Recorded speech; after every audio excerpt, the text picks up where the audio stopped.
Good morning to day 6 of the trip. Today I'm waking up in Regina, Saskatchewan. I last night was thinking that I'd drive through Saskatchewan a bit further, like through Regina and camp on the other side, but I didn't quite make it that far. So last night, um, it was the sun was setting. It was starting to get a bit later, and I was driving into Regina and looking around, and the city is like fairly new feeling, or at least well taken care of. I was like, oh wow, this is cool. I'm driving in, and I start getting deeper into the city where the roads get more narrow, and I felt like, oh, I need to pull over and take a break. So I turned down a road and realized that I was on this path that goes right in front of, I think it's City Hall, or at least some sort of legislative building, but it was huge. It looked like a parliament building. I guess not quite as big, but still a really big building. Um, I don't remember exactly what it was called, and and there's some parking in front, and then um, a big like mini lake pond thing with a fountain in the middle, and it was very beautiful, and all the grass was like nicely cut and all that stuff.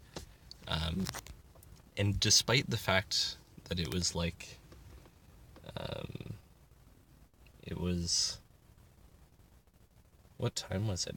It was pretty late. Like, it was probably 9 p.m. Um, local time here. And um, so I was feeling super tired. I felt like it was like 11 o'clock. There were tons of people out, and lots of parents with their kids walking around, lots of couples walking around holding hands, young couples, older couples. Everyone was out there, and it seemed really nice. Um, and then I started noticing that there were tons of cars that looked like they were like edited isn't the word, but tons of cars that people had like souped up to sound really fast, or fast looking cars, um, with the you know crazy rims. With the I saw one with the spinners. I saw one car that uh, it looked a like a lemon of the past, but like all uh, changed up. All the side paneling looked like it was riveted on like Mad Max style, and it was so low to the ground that there was this little speed bump, and it was the bottom of it was like dragging on the ground trying to get over this speed bump, and it sounded sort of like a go-kart.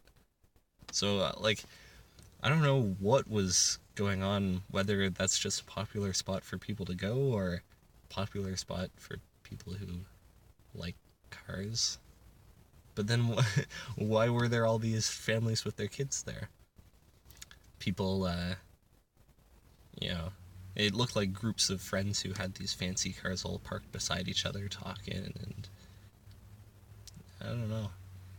So then, um, after walking around and seeing all these cars and being like, what's going on? Um, I walked into a grassy area and I saw a whole bunch of tents. There were probably maybe a dozen tents and one um, teepee style tent that was super big. Like it stood probably 20 feet, 25 feet tall. And I walked over and there were some people talking, and and it turned out that it was a protest because earlier in the year an Aboriginal kid was shot by a police officer, and the police officer got off without any charges of murder or manslaughter or anything. So these people were protesting, saying it was racially charged, or that um, this this teenager deserved justice. So I was talking to them about that for a while.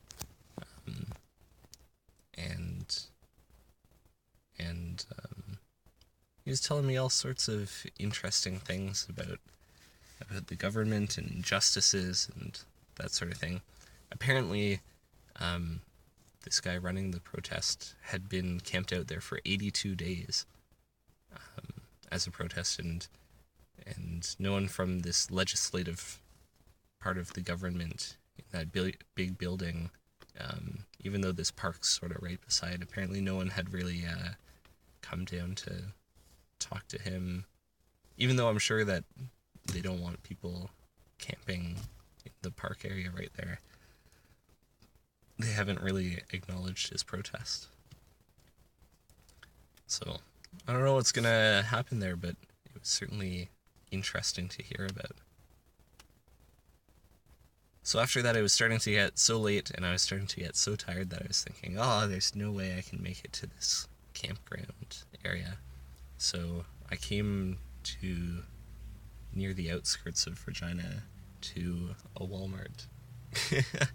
and I camped out in the parking lot. But it's not as sketchy as it might sound. Like, there's a bunch of other people here too that that guy's loud. So there's people in motor homes, and he's gone now, but there's a guy parked just over here who was in like a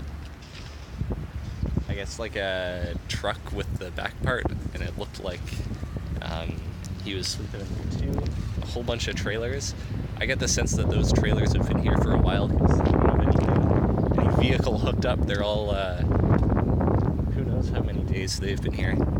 So I parked out in this sort of remote corner just by the edge of the parking lot and put up my little cardboard cutouts in the windows and my little blind in the front so that no one could see in, and so that the lights of the parking lights up here weren't bothering me too much. And yeah, slept the night. No one knocked on my window or anything, and I slept pretty soundly. So that was all good. The temperature here is a whole lot nicer than it was when I was in northern Ontario. Back then there were some nights where I was in my sleeping bag and I woke up and I was still cold, and I put on like a sweater and some sweatpants and huddled in my sleeping bag and shivered a little bit.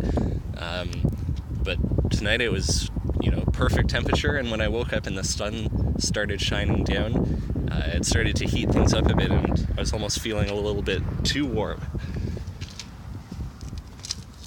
So I'm thinking I might want to explore Regina a bit today. So if any of you have any suggestions, places I should go see, I'd love to hear them. I'll spend a little bit of time here and then maybe try and make it to Calgary before it gets dark and find a place to camp out there too. That's about it. The adventure continues.